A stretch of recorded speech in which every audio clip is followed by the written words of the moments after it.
শুভ সকাল। সবাইকে আমন্ত্রণ জানাচ্ছি মেরিল মিল্ক সোপ বার রাঙা সকাল অনুষ্ঠানে। সুন্দর একটি দিনের প্রত্যাশা নিয়ে রাঙা সকালের আজকের আয়োজন শুরু করছি এবং বরাবরের মতোই আমাদের রাঙা সকালের আয়োজনে সফল একজন অতিথি আমাদের সঙ্গে আছে। পুরো রাঙা সকাল পরিবারকে সঙ্গে নিয়ে আছি আমি লাবণ্য এবং সেই সাথে রয়েছে আমি রোমান। দর্শক শুভ সকাল। লাবণ্য, তোমাকেও শুভ সকাল। কেমন আছো? আমি ভালো আছি, তুমি কেমন আছো? আমিও ভালো আছি। বিশেষ করে রাঙা সকালে যখন আসি, আমরা অতিথির সাথে কথা বলি, দর্শকদের সাথে তাদের জীবনের গল্প ভাগাভাগি করি, তখন খুব ভালো লাগে। তোমার কেমন লাগে? আমারও একইভাবে তাদের গল্পগুলো যখন জানতে পারি, শুনি, আমরা বেশ অনুপ্রাণিত হই এবং খুব ভালো লাগে। এবং যখন গানের কোনো ব্যক্তিত্ব থাকেন, তখন তুমি বলো যে 2 ঘন্টা জুড়ে আমরা গান শুনবো। আজকেও আমরা গানের একজন মানুষ, সঙ্গীতের একজন মানুষকে আমন্ত্রণ জানিয়েছি, তবে তার কাছ থেকে আমরা গান শুনবো না, তার জীবনের গল্প শুনবো। দর্শক, আজকে আমাদের মাঝে আছেন অতিথি 21শে পদক বিজয়ী সঙ্গীতজ্ঞ শঙ্কর রায়। চলুন শুরুতে তাকে স্বাগত জানাই। শুভ সকাল। কেমন আছেন? ভালো আছি। আমরা বলছিলাম যে একজন সঙ্গীতের মানুষ কে আমরা আমন্ত্রণ জানিয়েছি, কিন্তু তার কাছ থেকে আমরা আজকে কোনো গান শুনবো না, তার জীবনের গল্প শুনবো, তার এই যে সামনে বইগুলো আছে সেগুলো নিয়ে শুনবো। আপনার বর্ণাঢ্যময় জীবনে তো আসলে অনেক গল্প ছড়িয়ে ছিটিয়ে আছে, সেগুলোই আমরা একটু শোনার চেষ্টা করব। আপনার কেমন লাগছে? ভালো লাগছে। আমি জীবনের গল্প বলবো, খুবই আনন্দ হচ্ছে। আচ্ছা, তো আমরা শুরু করি একদম গল্পটা ছোটবেলা থেকে। আপনার জন্ম, বেড়ে ওঠা কোথায় আসলে? আমার জন্ম টাঙ্গাইল জেলায় ভাদরা গ্রামে। আচ্ছা। এটা সাধারণ একটা গ্রাম আর কি। তো তখনকার আমলে তো গান বাজনা, গান তো বলাই যায় না, করতো না গান, বলাই যায় না। তবুও আমার গান, আমার অন্তরে সঙ্গীত গেঁথে আছে, আমি ছাড়তে পারিনি। আমার ছোটবেলা থেকেই আমি সঙ্গীতকে খুব ভালোবাসি। স্যার, পরিবারে আর কেউ কি গান করতো? এই যে আপনার গানের প্রতি আগ্রহ বা গানকে যে এত ভালোবাসেন, সেটা কি কাউকে দেখে? পরিবারে গান করতো, কিছুই ছিল, কিন্তু সেরকম ভাবে ছিল না আর কি। তা আমি মানে খুবই সঙ্গীত অনুরাগী ছিলেন, কিন্তু এর পেছনে আসলে কারণটা কি? কারণ আমি নিজেও জানি না এটা, কারণ আমার অন্তর। কত বছর বয়স থেকে এই গানের প্রতি? তাও বলতে পারবো না। আচ্ছা। আমি যখন ছোট, তখন থেকেই আমি গান আমার মুখে মুখে থাকতো। আমার বাবা বলতো যে গান, ছোটবেলা থেকে গান গেতে। মা বলতো, আমার আরো ভাই বোন, বড় ভাই বোন বলতো। তখন থেকে আমি গান, এক কথায় আমি গান পাগল, আমি সঙ্গীত পাগল, গান, নাটক এগুলো পাগল। মানে আমার গান ছাড়া আমি কিছুই বুঝি না। আচ্ছা, সঙ্গীত নিয়ে আমরা একটু পরেই শুনছি, তবে একটু এই গ্রামে বেড়ে ওঠা, ছোটবেলা, শৈশবের তো অনেক স্মৃতি নিশ্চয় রয়েছে, একটু শুনি সেসব স্মৃতি। আমি লেখাপড়াও করেছি সাথে, আমি স্কুলে গিয়েছি, লেখাপড়া করেছি। আমি তখনকার আমলে বিজ্ঞান নিয়ে লেখাপড়া করেছি। আচ্ছা। তো আমি গানের পাশাপাশি আমি হাডুডু খেলতো, ভালোবাসতাম, হাডুডু খেলতাম, ঘুড়ি উড়াতাম। ঘুড়ি ওড়ানোর শখ আমার, প্রতিদিনই আমি ঘুড়ি একটা করে বানাতাম আর ওড়াতাম। এখনো আমার সেই স্মৃতিটা মানে স্বপ্নের মতো, স্বপ্ন দেখি আর কি, যে আমি ঘুড়ি ওড়াচ্ছি, এই আর কি। আর বাবা কি করতেন? আপনার বাবা কি করতেন? আমার বাবা, সে বেশিরভাগই ওই আমাদের কিছু জমি জমা ছিল। আচ্ছা। ওই শস্য টস্য তো চলতো, এমনি কিছু। ওই ওখানে বাজারে একটা টেলারিং দোকান ছিল, ওখানে যেত। এই আর কি। কয় ভাই বোন ছিলেন আপনি? আমরা 2 ভাই 1 বোন। আপনি কততম তাদের মধ্যে? ভাই বোনদের মধ্যে কততম? আমি আমি বড়। বড়। তাহলে তো নিশ্চয়ই বাবা মার আদরও অনেক বেশি পাওয়া হ্যাঁ, গেছে বড় হিসেবে। আদরও বেশি, গান বাজনার জন্য বকাও খেয়েছেন? মার বকাও খেয়েছি, বাবার মায়েরও খেয়েছি। আচ্ছা। তাও খেয়ে হজম করে আমি গান ধরেই আছি, এখনো গান ধরে আছি। আমি আজীবন গান ধরে রাখবো মরণের আগ পর্যন্ত। মরণের পরেও যদি জীবন থাকে তাও আমি গানকে ভালোবাসবো, আসলে সঙ্গীতকে ভালোবাসবো। আসলে এমন মানুষকেই তো আসলে আমরা সালাম জানাতে চাই, এবং সেটি রাষ্ট্রীয়ভাবেও আপনাকে সেই মর্যাদাটুকু দেওয়া হয়েছে। আপনার সম্পর্কে আমরা কিছু তথ্য দর্শকদের সাথে ভাগাভাগি করে আসি, তারপর আবার গল্পে ফিরবো। লাবণ্য? নিশ্চয়ই। ঠিক আছে। ছোটবেলা থেকে গানের প্রবল আগ্রহ ছিল শঙ্কর রায়ের। কলকাতার বিখ্যাত ওস্তাদ মোহাম্মদ হোসেন খসরুর সুযোগ্য শিষ্য আব্দুল মোতালেবের কাছে দীর্ঘ 11 বছর উচ্চাঙ্গ সঙ্গীতে তালিম নেন। সেই সাথে সঙ্গীতে তত্ত্বীয় বিষয় নিষ্ঠার সাথে আয়ত্ত করেন। পরবর্তীতে নিতাই রায়, নারায়ণচন্দ্র বসাক, মনসুর আলী, খাজা সুজন, সুবল দাস প্রমুখ সঙ্গীত ব্যক্তিত্বের সান্নিধ্যে আসেন। সঙ্গীত পরিবেশন, শিক্ষাদান, গান রচনার পাশাপাশি নিজের করা স্বরলিপি প্রকাশের উদ্যোগ নিয়েছেন। তিনি এ পর্যন্ত প্রায় 50টি সঙ্গীতের স্বরলিপি এবং সঙ্গীত বিষয়ক গুরুত্বপূর্ণ গ্রন্থ রচনা করেছেন। সঙ্গীতে গুরুত্বপূর্ণ অবদানের জন্য 2020 সালে বাংলাদেশ সরকার তাকে দেশের দ্বিতীয় সর্বোচ্চ বেসামরিক পুরস্কার 21 পদক প্রদান করে। এই গল্পগুলো নিশ্চয়ই তার কাছে শুনবো। তার ছোটবেলার গল্পে আবারও ফিরে যাচ্ছি আমরা। ধীরে ধীরে নিশ্চয়ই আমরা গল্পগুলো শুনবো, তবে ছোটবেলার গল্পে ছিলাম, গান নিয়েই কথা বলছিলেন। তো একটু যদি শুনি, ছোটবেলায় যখন বুঝতে পারলেন যে আপনি গানটাকে অনেক ভালোবাসেন, কার কাছে শেখা শুরু করলেন বা নিজে নিজেই অনুশীলন করতেন কিনা? আমি তখন তো হারমোনিয়াম তো দুর্লভ বস্তু ছিল।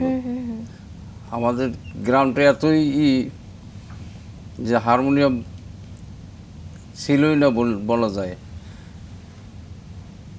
তবু আমি এক শ্রবণ নামে একজনের কাছে, আমার বন্ধু মানুষ সমবয়সী, তার কাছে হারমোনিয়াম এমনি একা একা গান তো গেতামই। হারমোনিয়াম শিখতে তার কাছে কিছু তালিম নেই। আচ্ছা। তারপর শিকার আলী দিয়ের কাছে তালিম নেই। আর তার বাড়ি আরও 1-1.5-2 কিলোমিটার দূরে।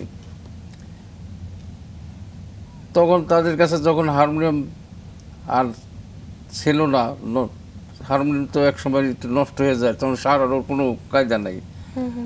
হারমোনিয়াম বাজানোর জন্যে আমি 3-4 মাইল, 4 মাইল 5 মাইল, হেঁটে যেতেন? 6 কিলোমিটার হেঁটে যেতাম শুধু হারমোনিয়াম একটু বাজানোর জন্যে। যদি তারা দয়া করে বের করে দিত বাজাতাম, না হলে আমি আবার হেঁটে ফিরত আসতাম। এটা কত বছর বয়সে? তখন আমার 15-16 বছর বয়স হবে আর কি। আচ্ছা। তো এই যে গানের প্রতি ভালোবাসা কিংবা হারমোনিয়ামের জন্য 5-6 মাইল হেঁটে যাওয়া আবার ফিরে আসা, পরিবার আসলে বিষয়টিকে কিভাবে দেখেছে? পরিবার তো জানতো না? জানাতাম না। আচ্ছা। আমি গোপনে যেতাম আর গান বাজনা করতাম গোপনে। পরিবার তো গান আমার পছন্দ করতো না। তারা চাইতো যে লেখাপড়া শিখে ডাক্তার হোক না ইঞ্জিনিয়ার হোক, সাধারণভাবে এই আর কি। আমি তাদের না জানিয়ে যেতাম। আচ্ছা। তো স্কুল কেটেছে কোথায় আপনার? টাঙ্গাইলেই? হ্যাঁ, স্কুল জীবন, কলেজ স্কুল জীবন? জীবন, কলেজ জীবন টাঙ্গাইলে কেটেছে। জি। বাবা সম্পর্কে শুনেছি, একটু মায়ের সম্পর্কে শুনি। আমার মা খুব ট্যালেন্ট বলা যায়। আচ্ছা। তখনকার আমলে সে 5 পাস। তার বাবা ছিলেন একজন ডাক্তার।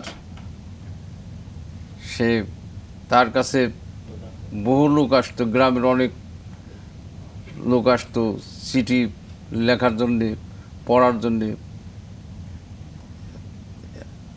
সে খুব ট্যালেন্ট। আমার মা তো এই রিসেন্টলি মারা গেছে, অনেকদিন বেঁচেছে। আচ্ছা। তো মাও, মা তো কলকাতায় ছিলেন, কলকাতায় গানের, তার মার কাকা সে খুব গান ভক্ত ছিলেন। তাকে গানে ওই মোহাম্মদ হোসেন খসরুর কাছেই গান শিখতে ঠিক করে কলকাতা বাড়ি, দমদম তার বাড়ি ছিলেন। মোহাম্মদ হোসেন খসরুর কাছেই গান শিখতে দেন। কিছুদিন গান শেখার পর যখন আমার মার বাবা জানতে পারল যে গান শিখছে, তখন সাথে সাথে তাকে আবার ব্যাক করে নিয়ে আসে। আচ্ছা। তারা গান পছন্দ করে না। আমার মার বাবাও গান পছন্দ করতো না, সঙ্গীত পছন্দ করতো না। তখন তো এরকম একটা সিচুয়েশন ছিল যে যে বাঁশি বাজেতো, যে সঙ্গীত গান করতো, তারা কি করবে, তারা তো মানে কিছুই করার নেই। তো আমি বুঝিয়ে বলতে পারছি না। আপনি যে গান করতেন, আপনার মা কি একটু পছন্দ করতো? মা খুব মাও পছন্দ পছন্দ করতেন? করতো না যে গান বাবা তো একদমই পছন্দ করতো না। আচ্ছা। আমার মার বাবা সে তো একদমই পছন্দ করতো না। আমার তো গানের জন্য আমি, আমার বাবা তো অনেক মার ধরে দিয়েছে। এই যে গান শেখা শুরু বা প্রাতিষ্ঠানিকভাবে কোনো শিক্ষা নেওয়া হয়েছে কিনা, সেই সম্পর্কে একটু শুনুন। আমাদের তখন আমার তো প্রাতিষ্ঠানিক কোনো ছিল কারো কাছে না। তালিম নেওয়া হয়েছে বহু কিনা বছর বলুন আগের সে। কথা। হুম। তখন তো প্রতিষ্ঠানের তো প্রশ্নই একদমই আসে ছিল না। না। তখন গান তো কিছুটা হারমোনিয়াম বাজিয়ে অনুষ্ঠান করতাম। আচ্ছা। তারপরে তো চলে গেলাম কুষ্টিয়া। কুষ্টিয়া গিয়ে তখন ভালো একটা উস্তাদ পেলাম, মোহাম্মদ হোসেন খসরুর উস্তাদ। মোহাম্মদ হোসেন কলকাতার, আচ্ছা, জি। সে উনিও কলকাতায় তার কাছেই শিখেছেন। মোহাম্মদ হোসেন খসরুর কাছে শিখেছেন আব্দুল মোতালেব সাহেব। তখন তো কুষ্টিয়া গেলাম, তখন আমার করুণ অবস্থা। গান শিখবো, চলারই পয়সা নেই। সেখানে গান শেখ। তখন গান শিখবো কি করে? তখন ওখানে কুষ্টিয়ায় আমিরুল ইসলাম নামে এক খুব বিশিষ্ট লোক, সে একটা গানের সঙ্গীতের একটা স্কুল, ওটা স্কুলের মতনই আর কি, স্কুল না আচ্ছা। ঠিক, তো একটা ক্লাব আর কি করে। তা আমার গানের আগ্রহ দেখে, আমি যখন কুষ্টিয়া প্রথম গেলাম, গানের আগ্রহ দেখে সে বলে যে তুমি হারমোনিয়াম, সে আমার অনেক সিনিয়র আর কি, হারমোনিয়াম সব যন্ত্র তার ওখানে ক্লাবে ছিল, সব হারমোনিয়াম তুমি বাজাবে। তখন সে উস্তাদের সাথে আমার পরিচয় করে দেয়। আচ্ছা। মোতালেব সাহেব তখন বলছে ছেলেটা খুব গরিব, নিজেই চলতে পারে না, ফ্যামিলি নিয়ে চলতে পারে না, একে গান শিখাইতে হবে। তাই আমার উস্তাদ রাজি হয়ে গেল। এবং তার কাছে মানুষ একদিন গান শিখছে, একদিনে এক সপ্তাহে একদিন। আমি তার কাছে 4 দিন, সপ্তাহে 4 দিন গান শিখেছি। তার বাসায় যেতাম 2 দিন, আর এমনি 2 দিন আসতো আমার জন্য, আমাকে গান শেখাতো, নিজের ছেলের মতো করে গান শেখাতো, উচ্চাঙ্গ সঙ্গীত তালিম দিত। তার অবদান, আমার উস্তাদের অবদান এবং আমরুল সাহেবের অবদান এটা ভুলান না। আমি তখন গান প্রায় 5 বছর 6 বছর শেখার পর গানের টিউশন আরম্ভ করলাম। চলতে তো হবে, আমার সংসার চালাতে হবে। তখন আমাকে কে টিউশনি দিবে? তখন তো আমার বয়স খুবই অল্প। কত বছর? তখন আমি 25 হবে। আচ্ছা। 25-26 হবে। তখন 25-26 বছর, তখন তো সঙ্গীতের চর্চাও তো খুব কম। তখনকার মানুষ, এখন যে চর্চা প্রতি ঘরে ঘরেই প্রায় সঙ্গীত এখন হয়ে গেছে, আর তখন তো চর্চাই কম ছিল। তখন টিউশনি তখন মাত্র 30 টাকা 50 টাকা সপ্তাহে একদিন এরকম, এতে তো সংসার চলে কি করে? তাও ওইভাবেই কোনো রকম চালিয়ে আরো গান শিখলাম, তার কাছে শিখলাম। টাঙ্গাইল থেকে কুষ্টিয়া আসার পেছনে কোনো কারণ ছিল কিনা? তো টাঙ্গাইল থেকে গান কুষ্টিয়া, শেখার জন্য নাকি? না গান শেখার জন্য না, যুদ্ধের পর তখন আর চলার মতো ক্যাপাসিটি ছিল না, জমি জমা যা ছিল বিক্রি টিক্রি করে খেটে, আর জমি জমাও বেশি কিছু ছিল না, তাতে সংসার চলতো না। কুষ্টিয়া আমার মামার বাড়ি, তখন বলে যে শহরে গেলে হয়তো কিছু এই করা কাজ যাবে। করে, আমার বাবা তো বলে যে আমি যাব না, আচ্ছা আমি গেলেও আমি কোথায় যাব? তো সে রয়েই গেল গ্রামে, তো আমরাই চলে গেলাম। সে গেল, গিয়েছিল, থেকেছিল কিছুদিন, আবার চলে এলো। চলে এসে। সেও তো কষ্ট এত সহ্য করতে পারবে না। তো যাই হোক, এরকমভাবে প্রায় 10-12 বছর কুষ্টিয়ায় চললো।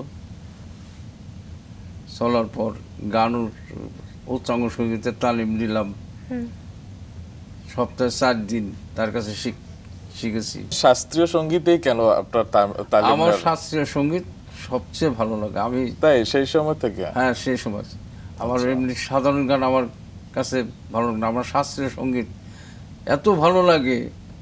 যেমন তানানা দিম, এগুলো আমার কাছে মানে মনে হচ্ছে যে আমার অন্তরে গেঁথে আছে। স্যার এতটুকু শুনে তো আরেকটু শোনার আগ্রহ বেড়ে গেল, একটু শুনি না আপনার মুখ থেকে। তুম তানা দেরে নানা দিম, তানা না না না, তুম তানা দেরে নানা দিম, তানা না না না, তেরে নানা দেরে নানা না না, তানা দেরে না, তুম তানা দেরে নানা দিম, তানা না না না। এই আর কি, এটা তারানা আর কি। এটা কি রাগ? এটা ইমন রাগের উপর এটা তারানা করলাম আর কি, ইমন রাগের উপরে। আচ্ছা আচ্ছা। এটা এগুলা তারানা। তো সেই সময় শ্রোতারা এই শাস্ত্রীয় সঙ্গীত কেমন শাস্ত্রীয় পছন্দ সঙ্গীত, করতো? ওর বাপরে বাপ, তখন শাস্ত্রীয় সঙ্গীত কেউ তো শুনতে যেত না। এমনই একটা জিনিস যে শাস্ত্রীয় সঙ্গীত নাম শুনলেই ভয় পেত। মানে আমি রাস্তাতে যেতাম, তখন এই ছেলেপেলেরা বসে থাকতো, তখন তারা কি করতো, এ এ এ, এরকম আমাকে মানে ভেঙেতো আর কি। জি। তাও আমি কিছু মনে করতাম না। আমার যেটা ভালো লাগে, আমার শাস্ত্রীয় সঙ্গীত আমার কাছে ভালো লাগে। জি। আমি এখন শাস্ত্রীয় সঙ্গীত ভালো লাগে, তো এখন তারপরে আমি তখন ঢাকায় চলে আসি, যে তখন তো আমি কিছু করতে পারলাম না। তখন ওস্তাদ বলে যে আমার শিক্ষা শেষ রে বাবা, আর তুই তো কিছু করতে পারলি না সংসারের, তো করতে পারলি না। আমি বললাম আমি ঢাকা চলে যাব, আমার এখানে আমি ঢাকা আরও কিছু শিখা যদি থাকে আমি শিখবো, যা করার করব। তখন আমি ঢাকায় চলে আসি। জি। তার কাছে কত বছর শিখলেন? হ্যাঁ, তার তখন কাছে? ঢাকায় চলে আসি তখন। হ্যাঁ, আপনার গুরুর কাছে কত বছর শেখা হলো? তা 11 বছর। 11 বছর 11 মতো বছর শিখলেন। শেখা হলো। তারপর ঢাকা ফিরলেন, কার কাছে শেখা শুরু করলেন? যা ঢাকা কারোর কাছে সেরকম ভাবে শিখি নাই আমি তো। তবে অনেক জানছি, শিখছি। যেমন নিতাইয়ের কাছে অনেক জনে অনেক জেনেছি, নারায়ণচন্দ্র বসাকের কাছে অনেক জেনেছি, ফজলুল হকের কাছে অনেক কিছু জেনেছি সঙ্গে রাগ সঙ্গীতের।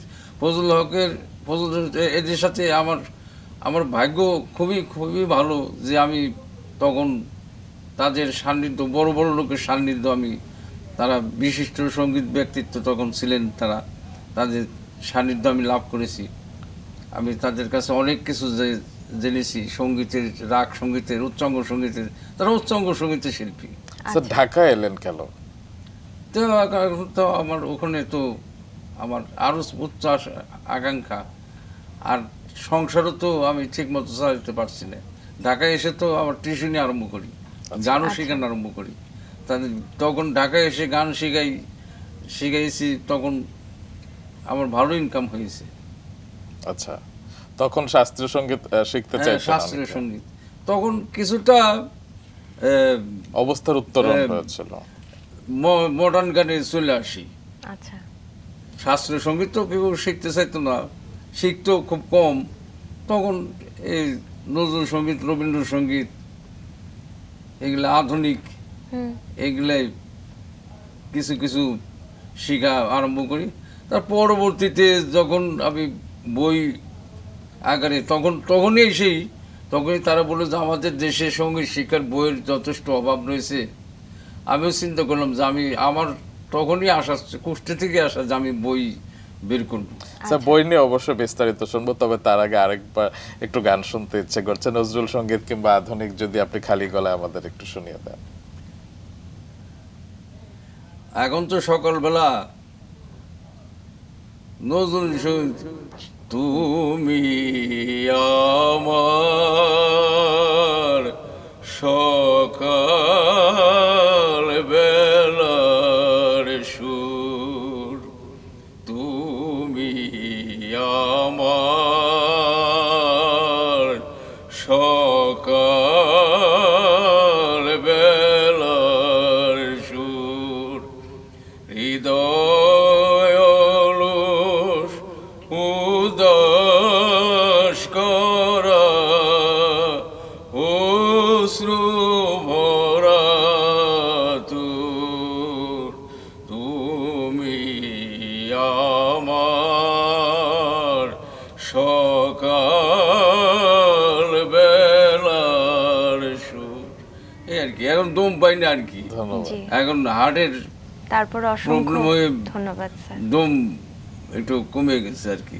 স্যার, সেই সময়কার অনুষ্ঠানগুলো সম্পর্কে একটু শুনবো। তখন যে অনুষ্ঠানগুলো হতো, তখন কি ধরনের গান আপনাকে গাইতে হতো বা কেমন ভাবে অনুষ্ঠানগুলো হতো একটু শুনবো। অনুষ্ঠান অনেক কম হতো নিশ্চয়ই। অনুষ্ঠান তখন তো অনুষ্ঠান খুব এতটা, কম হতো। ঢাকায় হতো অনুষ্ঠান, তা আমাদের উচ্চাঙ্গ সঙ্গীত কে সে শুনবে?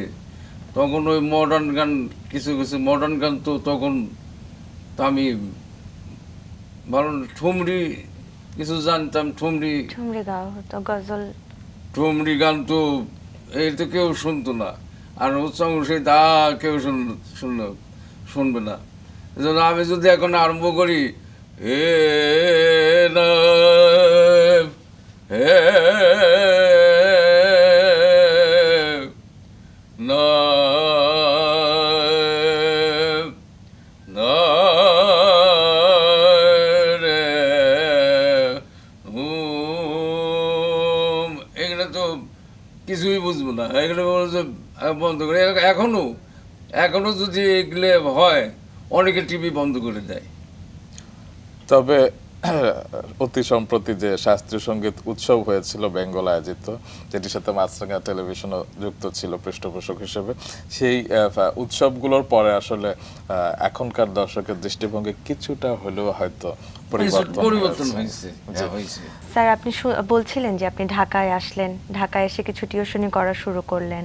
তো তারপরে গল্পগুলো শুনবো কিভাবে ধীরে ধীরে গানের সাথে আরো যুক্ত হলেন। স্যার, এই প্রসঙ্গে যেহেতু প্রসঙ্গ উঠেছিল, আমি একটি প্রশ্ন করতে চাই যে আপনারা তখন শাস্ত্রীয় সঙ্গীত শিখে তারপরে নজরুল সঙ্গীত কিংবা আধুনিক গান করেছেন, এবং সেই সময় অনেক সঙ্গীত শিল্পী, যারা জনপ্রিয় ধারার সঙ্গীত শিল্পী, তারা তাই করেছেন।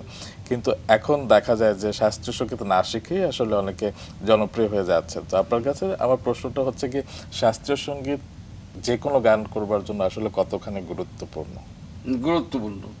শাস্ত্রীয় সঙ্গীত না শিখলে যতই সুকণ্ঠী গায়ক হওয়া যাক না কেন, কণ্ঠ ক্ষণস্থায়ী। শাস্ত্রীয় সঙ্গীত কিছুটা চর্চা করতেই হবে।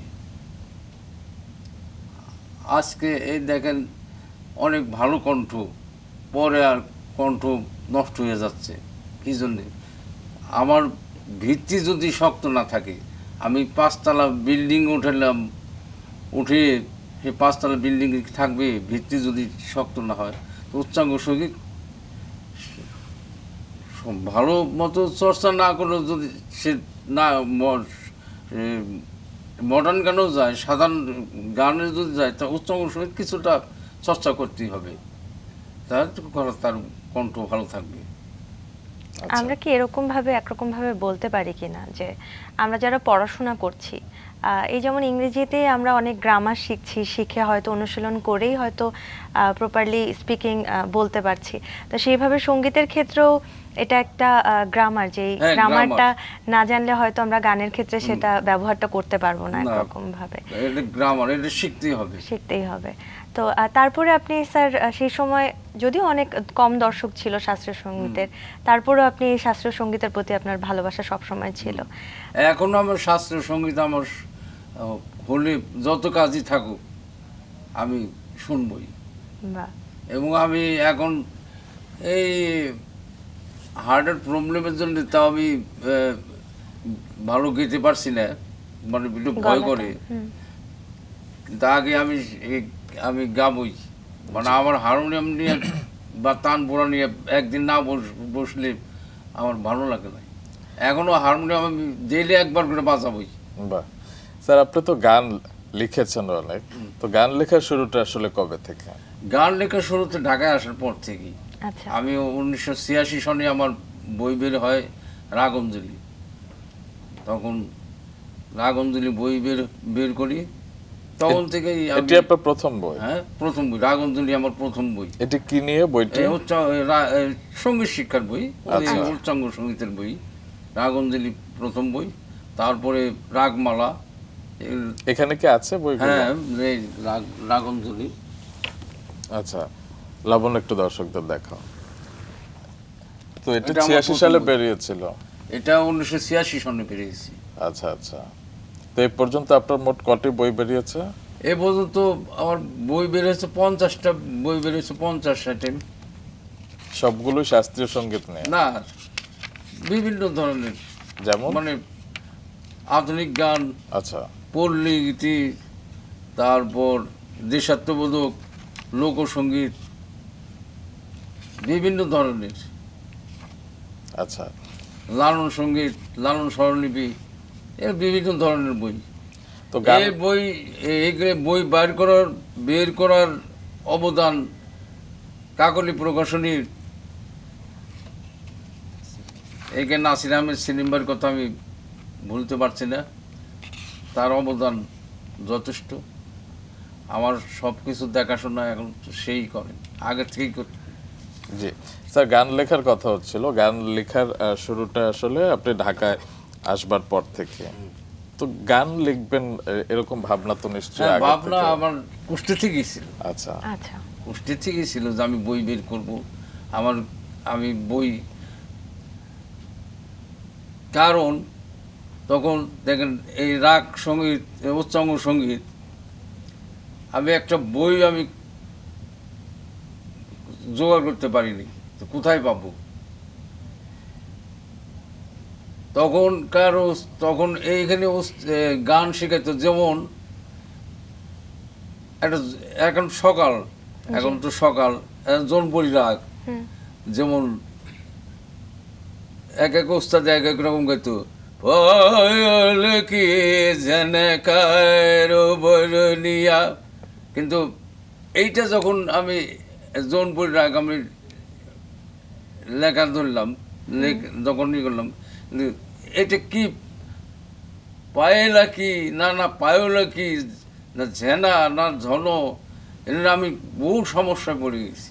আচ্ছা, তখন বহু এই উস্তাদের কাছে জিজ্ঞেস করছি, এক এক উস্তাদ এক এক রকম। এক এক রকম। তখন দেখলাম যে পায়েল হবে না, পায়লকি ঝন, পায়লকি পায়লকি ঝনকার বৈরনিয়া, মানে পায়েলটা, না এটার মানেটা হচ্ছে পায়েল নুপুরটা কার পায়ে বাজছে, আমার বৈরনিয়া মানে বিষের মতো লাগছে। এগুলো মানে বের করতে আমার কষ্টসাধ্য, অনেক কষ্ট সহ্য করতে হয়েছে। তারপরে এই বিভিন্ন গান, খালি একটা রাগ তো না, অনেক রাগ, এগুলো মানে বার করতে আমার বহু কষ্ট করতে হয়েছে। যখন মীরার ভজন বের করি তখন আরও কষ্ট, তখন মিনার ভজন তো আমি জোগাড় করে, মিনার ভজন সুর নাই কিছু নেই, তখন সুর দিয়েছি, তখন মিনার ভজনের মানে কি হবে সেগুলো বের করতে হয়েছে। তখন সঙ্গীত বিষয়ক বই তো তেমন ছিল না, এখনো আমাদের দেশে বই, আমি প্রথম মানে আমি প্রথম দিকে যারা কাজ করেছে। না, বই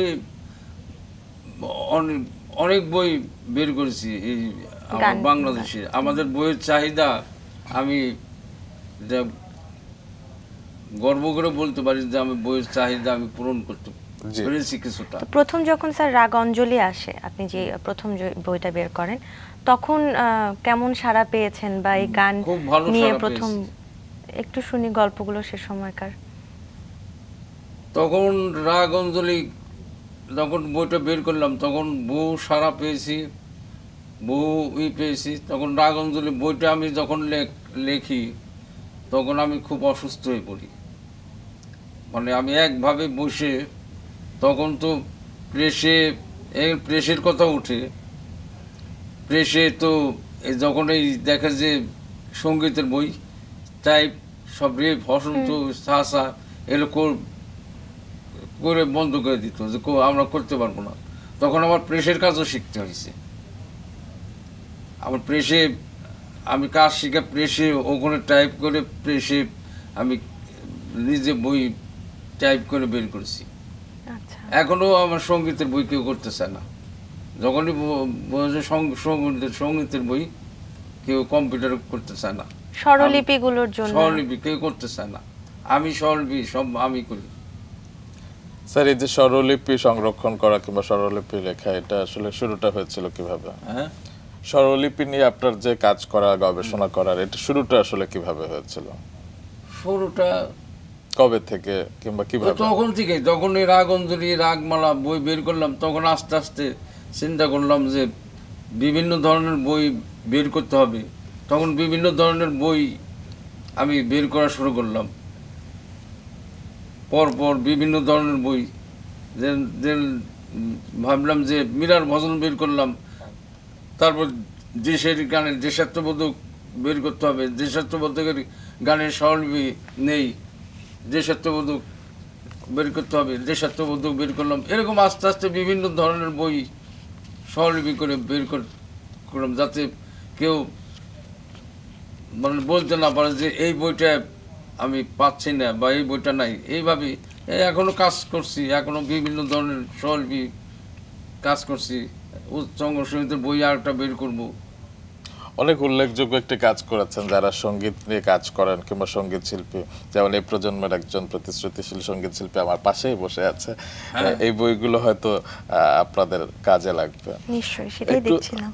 একটু স্যার জানতে চাই যে এই যে বইগুলো লিখলেন, সেটি তো 86 সালে প্রথম রাগ অঞ্জলি বেরিয়েছিল। 86 সালে এবং এখন যে 2020, এখন তো সবকিছু ডিজিটালাইজ হয়েছে। অনেক সময় সুরগুলো তো আসলে বইয়ে আনা সম্ভব না। আপনার কি অডিওতে কিংবা ভিজুয়াল মাধ্যমে কিছু কাজ করার ইচ্ছা আছে? না, ভিডিওর সুর তো আনা সম্ভব না। আমি তো ক্যাসেট করে নিয়ে আসি, ক্যাসেট করে টেপ রেকর্ডে ওটা, যেমন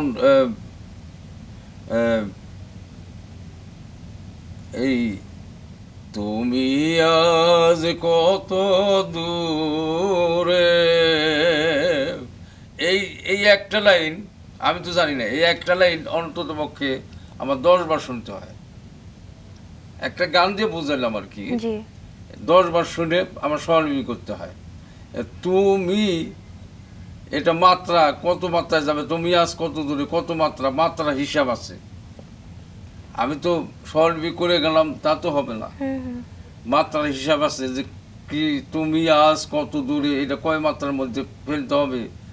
তারপরে এইটা হারমোনিয়ামে বাজতে হবে, হারমোনিয়ামে মিললো কিনা, এটা সুর মিললো কিনা, বহু ঝামেলা। এটি কয়বার করে শুনতে হয়, একটা গান অনেকবার শুনতে হয়, অনেকবার শুনে শুনে তারপরে সেটা স্বরলিপি করতে হয়। খুব কষ্টের কাজ। এই শিল্পী বসে আছেন, শিল্পী বুঝতে পারবে যে কি কষ্টের কাজ। জি, এই কষ্টের কাজটি সহজ হয়ে যাচ্ছে শিল্পীদের জন্য বইগুলো পেয়ে। তা আপনি এই কষ্টটুকু আসলে করবার জন্য তো অনেক বড় একটা নিজের ভেতর থেকে তাড়না কাজ করে। আপনার এই তাড়নাটি এসেছিল কিভাবে? আপনার কেন মনে হয়েছিল যে এই কষ্টের কাজটি এত বছর ধরে করাটা আসলে খুব দরকার? না, আমি চাই যে আমাদের দেশে যাতে সঙ্গীতের বই মানে কোনো অভাব না অভাব হয়। হবে না, এবং না। আমার বই, এই সঙ্গীতের বই সারা বিশ্বে চলে। বাহ, ভারতবর্ষে হোক, সারা বিশ্বে আমার সঙ্গীতের বই চলে। এটাই তো আমার বড় পাওনা। সত্যি। আমার টাকা নেই, পয়সা নেই, সেটা তো বড় কিছু না, কিন্তু আমার বই যে সারা বিশ্বে চলে, এটাই তো আমার বড় এবং পাওনা। আপনার এই বই দ্বারা অনেকেই উপকৃত হচ্ছেন। স্যার আপনি সঙ্গীত জীবনে যা করেছেন এবং আমাদেরকে যা দিয়েছেন তা আসলে কৃতজ্ঞতা প্রকাশের ভাষা আসলে আমাদের নেই। তারপরও রাষ্ট্রীয়ভাবে আপনাকে 21 পদকে ভূষিত করা হয়েছে। তো এটি যখন আপনি পেয়েছেন সেই মুহূর্তের প্রতিক্রিয়া আসলে কেমন ছিল? সেই মুহূর্তে প্রতিক্রিয়া তো এটা বলার অপেক্ষা রাখে না যে কি আনন্দ। তবে সবচেয়ে আমি আনন্দ পেয়েছি, আরো বেশি আমার আনন্দ পেয়েছি আমার মেয়ে লিলি, রাজশ্রী রায় লিলি। জি। আমি পদকটা গলায় যে বের হওয়ার পর আমি গলাতে খুলে নামালাম, হুম। তখন ও পদকটা গলায় দিয়ে গাড়িতে করে আমার গাড়িতে হেঁটে তাঁতি বাজার দিয়ে আমার বাসার গেল। হুম। তখন আমার চোখ যে আরো বেশি জল বেরিয়েছে, আনন্দ অশ্রু বেরিয়েছে। আপনার মেয়ে গান শিখছে? হ্যাঁ, গান গান করে। আচ্ছা, মেয়ের কথা তো শুনলাম, এবার আপনার সহধর্মিণীর কথাও একটু জানতে হয়। আমরা যতদূর শুনেছি আপনি একটু দেরি করেই আসলে সংসার জীবন শুরু করেছেন, একটু হ্যাঁ, শুনি। আমি লেটে একটু সংসার জীবন আরম্ভ করেছি। কেন? না, এই বই টই নিয়ে অনেক ব্যস্ত। তারপরে তখন মনে হলো যে না, আমার তো একটা বিয়ে করতে হবে, তখন বিয়ে করে সংসার করতে হবে। তখন আমি একাই গেলাম আচ্ছা। মেয়ে দেখতে, মেয়ের খোঁজ। বন্ধু বান্ধবে বললাম যে আমি কোনো যৌতুক টৌতুক নেব না, হুম। মেয়ের খোঁজ। তো টাঙ্গাইল এক মেয়ে, টাঙ্গাইল এক মেয়ে আছে, চলো দেখে আসি। তো সে বন্ধু তো গেল, নিয়ে মেয়ের খোঁজ দিল, কিন্তু সে তো আর আমার গেল না, আমি একাই গেলাম। আচ্ছা। একাই গেলাম মেয়ে দেখতে।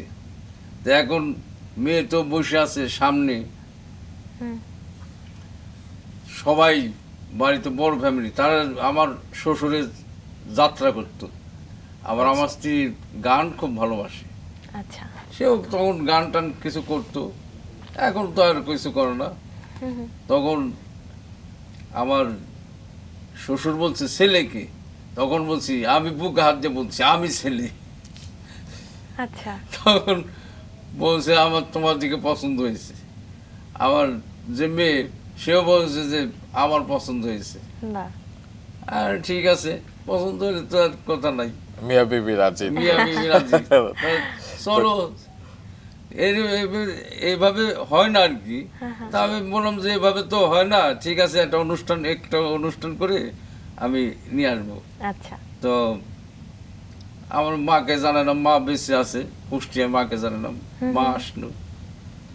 আসার পর তারপর গেল, ওখান থেকে সব কিছু কথাবার্তা ঠিকঠাক করে এলো।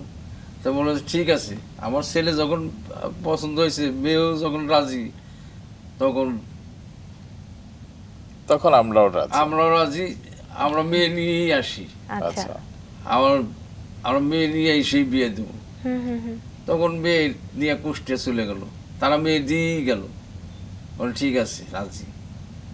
তখন কুষ্টিয়া আমি বিয়ে করলাম। আচ্ছা। আচ্ছা। তখন তো বিয়ে করে আমি চলে আসলাম। হুম হুম। তখন তো টেলিফোনে কথা হইতো, আচ্ছা।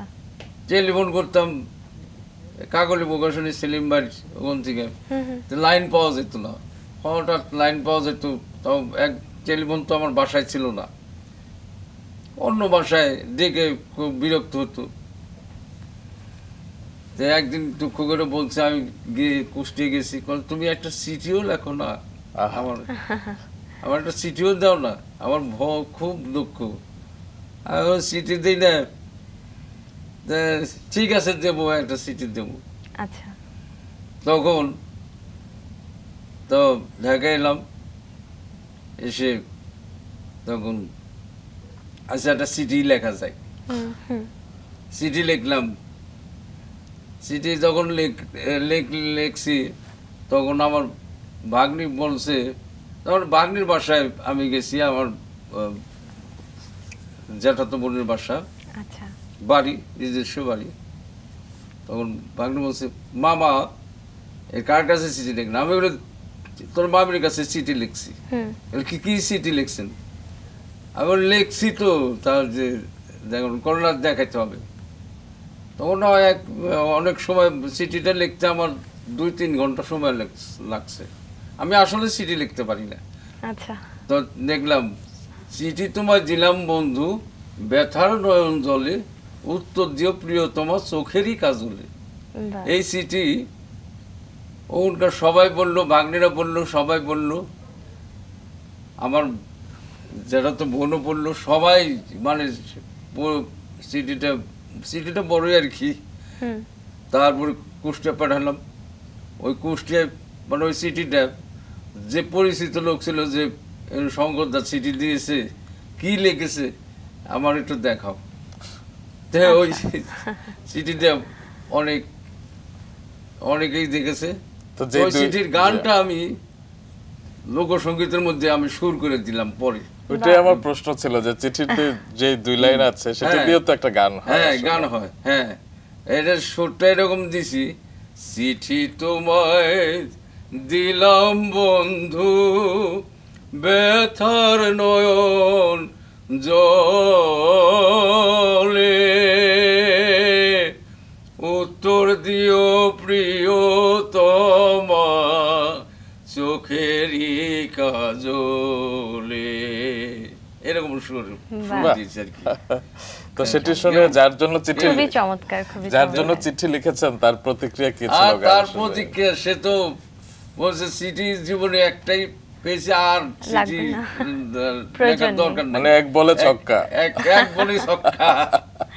আচ্ছা, তো আবার গানের প্রসঙ্গে আসি। এই যে আপনি এখনো লেখালেখি করে যাচ্ছেন, সামনের দিনগুলো নিয়ে আসলে আপনার কোনো পরিকল্পনা আছে? নতুন কোনো বই লেখা? হ্যাঁ, আমি বই এখনো আমার কয়েকটা বই, আমি আধুনিক আচ্ছা।